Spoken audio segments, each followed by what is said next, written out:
नमस्कार विद्यार्थियों, मैं Abhay Singh Thakur. Om Pushp classes a competition venture of science commerce academy Dharamshala में आपका हार्दिक अभिनंदन व स्वागत करता हूं।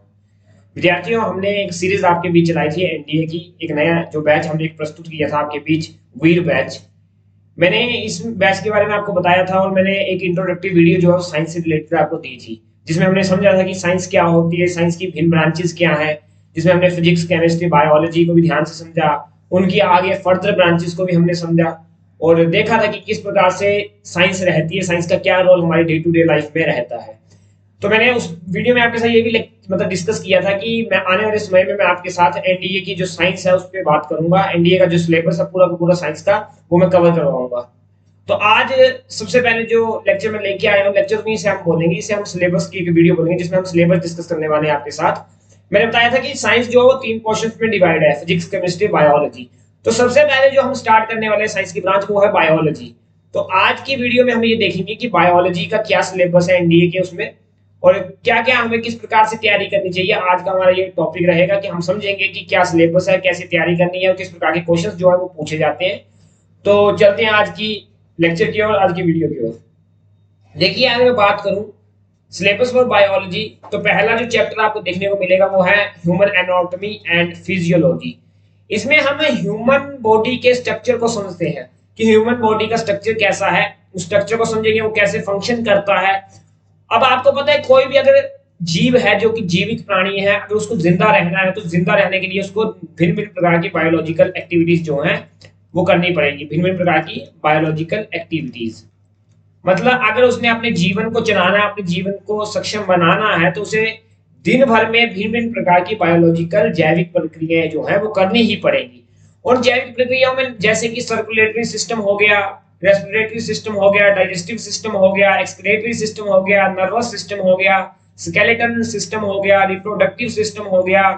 ये सभी प्रकार के सिस्टम जो है उस बायोलॉजिकल एक्टिविटीज के लिए रिस्पॉन्सिबल है। अगर मैंने जीवित रहना है तो ये मुझे भिन्न भिन्न प्रकार के सिस्टम्स जो है डेली लाइफ में करने ही पड़ेंगे। जैसे अगर मैं खाना नहीं खाऊंगा तो कहां से मेरी बॉडी चल लेगी। अगर मैं उसको खाने को पचाऊंगा नहीं, जब तक एनर्जी में कन्वर्ट नहीं करूंगा, तो मेरी बॉडी को फ्यूल कहां से मिलेगा।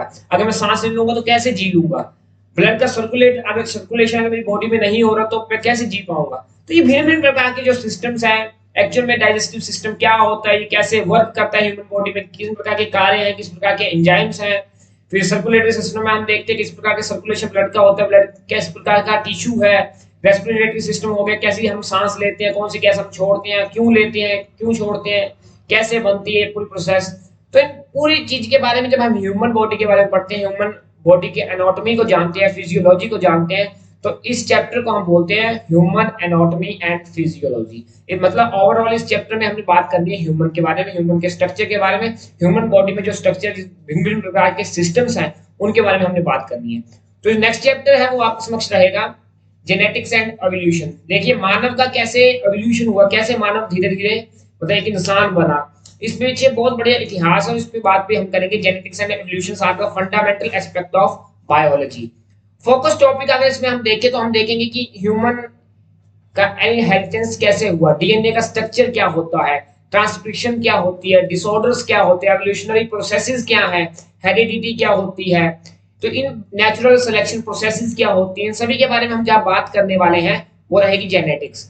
हम यहाँ पे जीन्स, ओवरऑल जीन्स के बारे में स्टडी होगी, डीएनए के बारे में स्टडी होगी, जहाँ पे हेरिडिटी के बारे में बात करेंगे, डीएनए के स्ट्रक्चर के बारे में बात करेंगे। इस चैप्टर को हम बोलेंगे genetics and evolution. Then third chapter is cell biology. देखिए, सेल बायोलॉजी अगर मैं बात कहूं किसी भी मतलब लिविंग बीइंग की, कोई भी जो लिविंग बीइंग होता है उसकी फंडामेंटल ये स्ट्रक्चरल यूनिट क्या होती है, सेल होती है। कोई भी जीव जो है वो सेल से मिलकर बना है। जब सेल मिलते हैं तो मिलकर के वो एक टिश्यू बनाते हैं, जब बड़े सारे टिश्यू मिलते हैं तो मिलकर के एक ऑर्गन बनाते हैं, जब बड़े सारे ऑर्गन मिल जाते हैं तो वो एक सिस्टम क्रिएट करते हैं, और वही सिस्टम जब बड़े सारे सिस्टम एक बॉडी में बन जाते हैं तो वो एक बॉडी, एक ह्यूमन बीइंग या कोई भी प्राणी बनता है उससे। तो देखिए, अगर हम बात करें सेल बायोलॉजी की, तो सेल बायोलॉजी में सबसे पहले हम सेल को समझते हैं कि सेल होता क्या है। सेल के स्ट्रक्चर को समझने की कोशिश करेंगे, include the area, structure and function of the cell. Cell के स्ट्रक्चर को समझेंगे, सेल के फंक्शन को समझेंगे। इसके बाद हम देखिए सेल में सेल डिवीजन होता है। अगर आपने सुना हो, दो प्रकार का डिवीजन होता है, एक माइटोसिस, एक होता है मायोसिस। ये दोनों प्रकार के डिविजन को भी हम ध्यान से समझते हैं। फिर सेल का जो साइकिल रहता है, सेल की जो सिग्नलिंग रहती है, इस बारे में हम बात करेंगे। ओवरऑल सेल बायोलॉजी में हमने बात करनी है, सेल से डील करना है, सेल के बारे में पढ़ेंगे कि सेल का स्ट्रक्चर क्या है, सेल का फंक्शन क्या है, सेल डिवीजन क्या होता है, सेल साइकिल क्या होता है। इस बारे में जहां स्टडी हो, that's your third chapter and is cell biology.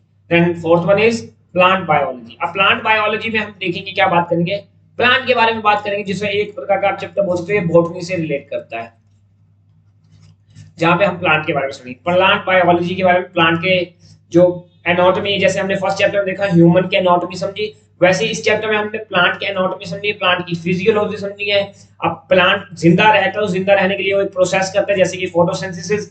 इस फोटोसिंथेसिस को समझना है। प्लांट में जो हार्मोन्स होते हैं, प्लांट जो रिप्रोडक्शन करता है, प्लांट की ग्रोथ या डेवलपमेंट किस प्रकार से होती है, वो अपना सर्वाइवल कैसे करता है, अपनी ग्रोथ कैसे करता है, उसके फंक्शंस क्या होते हैं। मतलब ओवरऑल जहां पे प्लांट के बारे में स्टडी हो कि प्लांट का स्ट्रक्चर क्या है, प्लांट के फंक्शन क्या है, प्लांट किस प्रकार की एनाटॉमी उसकी रहती है, प्लांट किस प्रकार की फिजियोलॉजी उसकी है। तो इस प्रकार की जब प्लांट के बारे में स्टडी करेंगे, इसको हम प्लांट बायोलॉजी कहेंगे, और ये बॉटनी का एक चैप्टर है। इसका नेक्स्ट चैप्टर जो आपके लिए रहेगा वो रहेगा इकोलॉजी एंड इन्वायरमेंट। इकोलॉजी क्या है और इन्वायरमेंट क्या है, एक क्रूशियल एरिया है बायोलॉजी का, जहां पे स्टडी करते हैं topic such as ecosystems. Ecosystem जैव प्रक्रम क्या होता है, फूड चेन देखते हैं। जैसे कि आपको पता होगा कि हमारे जो ये मतलब लाइफ है, जो जिंदगी है या वर्ल्ड है, यहाँ पे भिन्न भिन्न प्रकार के जो प्राणी है वो एक दूसरे पे आश्रित है भिन्न भिन्न कार्यों के लिए। जैसे हम पेड़ पौधों पे आश्रित है, कुछ हम पर आश्रित है, कुछ हम मतलब कुछ पेड़ पौधों पर आश्रित है। तो एक दूसरे के साथ हम एक चेन बनाते हैं, उस चेन में रह करके हम एक दूसरे पे डिपेंड रहते हैं। और ऐसा सिस्टम जहां एक प्राणी दूसरे प्राणी पे डिपेंड रहे, तो उसको हम इकोसिस्टम कहते हैं। और इस इकोसिस्टम के बारे में हम पढ़ेंगे। यहाँ पे फूड चेन को देखेंगे, फूड वेब को देखेंगे, इसके बायोडायवर्सिटी क्या होती है। बायोडायवर्सिटी मतलब कि जैव विविधता, मतलब जब एक ही मतलब भिन्न भिन्न प्रकार की प्रजातियां जब एक साथ मिलकर के अपना जीवन यापन करती हैं, तो उसे हम बायोडायवर्सिटी कहते हैं। इससे अगला हम बात करें इकोलॉजिकल रिलेशनशिप, किस प्रकार के रिलेशनशिप मतलब इन्वायरमेंट में आके भिन्न भिन्न प्रजातियां आपस में बनाती हैं, उनके बारे में हम स्टडी करेंगे। हम देखेंगे इकोलॉजिकल सिचुएशन क्या होता है, इन्वायरमेंटल इश्यूज क्या है आजकल चले हुए करंट में। जैसे कि आपको पता होगा पोल्यूशन एक सबसे बड़ा इशू चला हुआ है। Have a good understanding of ecological concept and the impact of human activities on the environment। हम जब इन चीजों को पढ़ लेंगे तो हम देखेंगे कि अगर बात करें तो सबसे ज्यादा जो इफेक्ट आज इन्वायरमेंट पे पड़ रहा है, वो सिर्फ और सिर्फ उसके पीछे का रिस्पॉन्सिबल कोई है, तो वो है ह्यूमन। तो ह्यूमन के बारे में हम पढ़ेंगे कि ह्यूमन ने आजकल वर्तमान काल में करंट कॉन्टेक्स्ट में किस प्रकार से इम्पैक्ट डाला है इन्वायरमेंट पे, और उसका क्या इम्पैक्ट निकल के आ रहा है। तो इस बात को हम करेंगे environment and ecology, sorry environment and ecology में। नेक्स्ट चैप्टर तुम्हारा रहेगा न्यूट्रिशन, जो कि आपका सिक्स्थ चैप्टर है। Nutrition is a method in which the food is consumed by the organisms utilizing the nutrients from the food. Nutrition is the process of taking in food, converting in into energy and other vital nutrients required for life. In the process of nutrition, organisms utilize nutrients। देखिए होता क्या है, अगर देखो कोई भी, अगर जैसे आप मशीन ही देखो, कोई भी मशीन चलेगी तो उसके लिए एक फ्यूल चाहिए। अब ह्यूमन बॉडी या कोई भी प्राणी को भी फ्यूल चाहिए, और वो फ्यूल कौन बनता है, ये न्यूट्रिशन बनता है। अगर हम न्यूट्रिशन नहीं लेंगे तो कहां से काम कर लेंगे, क्योंकि मैंने बताया एक जीवन यापन करने के लिए किसी भी प्राणी को भिन्न भिन्न प्रकार की बायोलॉजिकल एक्टिविटीज करनी पड़ती हैं। जैसे ब्लड का सर्कुलेशन करवाना है बॉडी में, सोचना है, समझना है, चीजों को पचाना है, भिन्न भिन्न प्रकार के काम करने। और वो भिन्न भिन्न प्रकार के काम करने के लिए आपको एनर्जी चाहिए, कोई ना कोई फ्यूल चाहिए, और वो फ्यूल या एनर्जी कौन देता है, न्यूट्रिशन देता है। तो जो एक बॉडी अच्छा न्यूट्रिशन लेगी, उसके सिस्टम्स जो है, उसकी बायोलॉजिकल एक्टिविटीज जो है वो अच्छी तरह काम करेंगी। तो इस न्यूट्रिशन के अंदर हम न्यूट्रिएंट्स को पढ़ेंगे, लाइक कार्बोहाइड्रेट्स, फैट हो गया। जैसे कौन कौन से न्यूट्रिएंट्स रहेंगे, कार्बोहाइड्रेट्स के बारे में पढ़ेंगे, इसके बाद फैट आएगा, फिर हम प्रोटीन के बारे में देखेंगे, फिर हम विटामिन्स के बारे में देखेंगे, देन आपका मिनरल आएगा और वाटर, इन सभी के बारे में फाइबर, इन सभी के बारे में हम जहाँ स्टडी करने वाले हैं वो आपका न्यूट्रिएंट्स वाला चैप्टर होगा, न्यूट्रिशन। हम यहाँ पे ये देखेंगे कि बैलेंस डाइट क्या होती है, बैलेंस डाइट क्या होती है, संतुलित आहार किसे कहते हैं। संतुलित आहार वो होता है जहां पे ये सभी न्यूट्रिएंट्स इक्वल मात्रा में पाए जाए, एक की वृद्धि एक की कमी नहीं होनी चाहिए। हम जो खाना खाएं उसमें सारे पोषक तत्व रहने चाहिए, सभी न्यूट्रिएंट्स रहने चाहिए, तभी हम बोलेंगे कि हम एक संतुलित आहार ले रहे हैं, बैलेंस डाइट ले रहे हैं। तो इस चैप्टर में हमने न्यूट्रिशन के बारे में पढ़ना है, ये आपका लास्ट चैप्टर रहेगा और इसके बाद यही आज का सिलेबस। और मैं कहना चाहूंगा कि देखो, अगर मैक्सिमम पीपल जो है वो मतलब पेपरों की तैयारी कर रहे हैं और सफल होने का मेन कारण उनका यही है कि अपने सिलेबस को ना जान पाना। जब तक अपने सिलेबस को नहीं जानोगे तो कैसे तैयारी कर पाओगे। तो मैं ये चाहूंगा कि किसी भी चीज की शुरुआत करने से पहले आप उसकी रूपरेखा को जानिए। तो आज मैंने ये डिस्कस किया कि हमारा बायोलॉजी का सफर किस प्रकार का रहेगा, क्या क्या टॉपिक्स हमारे डिस्कस करने हैं। और जब हम टॉपिक्स में चलेंगे तो बड़ी डिटेल में लेके जाएंगे, साथ ही साथ आपको डेली एमसीक्यूज भी करवाएंगे उस टॉपिक से रिलेटेड जो पीवाईक्यूज में रहेंगे। तो इसी के साथ धन्यवाद। अगले लेक्चर में हम मिलेंगे बायोलॉजी को शुरू करते हुए। धन्यवाद। जय हिंद, जय भारत।